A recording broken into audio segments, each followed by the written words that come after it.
धुळे-सुरत महामार्गावर मोठी कारवाई. जंगली प्राणी पक्ष्यांची अवैध तस्करी उधळली, 5 कोल्हे व शेकडो पक्षी जप्त.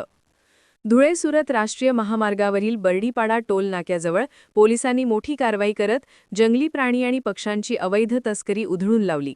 या कारवाईत 5 कोल्हे आणि शेकडो जंगली पक्षी जप्त करण्यात आले असून 3 आरोपींना अटक करण्यात आली आहे. नंदुरबार स्थानिक गुन्हे शाखेला गुप्त माहिती मिळाली होती की एका आयशर टेम्पोमधून जंगली प्राणी आणि पक्ष्यांची अवैध वाहतूक करून गुजरातमध्ये विक्रीसाठी नेण्यात येत आहे.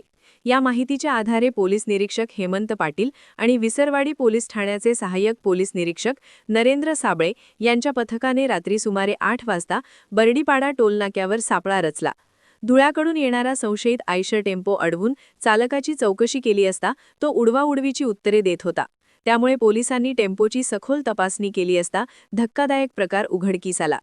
तपासणी दरम्यान टेम्पोमध्ये 5 कोल्हे, सुमारे 190 तितर, 90 पोपट आणि इतर पक्ष्यांसह एकूण 285 मुक्या प्राण्यांना अत्यंत क्रूरपणे भाजीपाल्याच्या कॅरेट व पिंजऱ्यांमध्ये कोंबून ठेवले असल्याचे आढळले.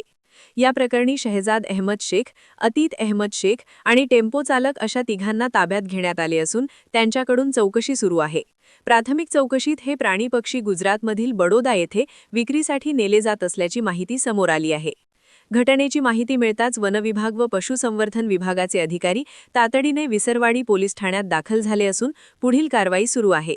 या कारवाईमुळे वन्यजीव तस्करांचे मोठे जाळे उघड होण्याची शक्यता व्यक्त केली जात आहे.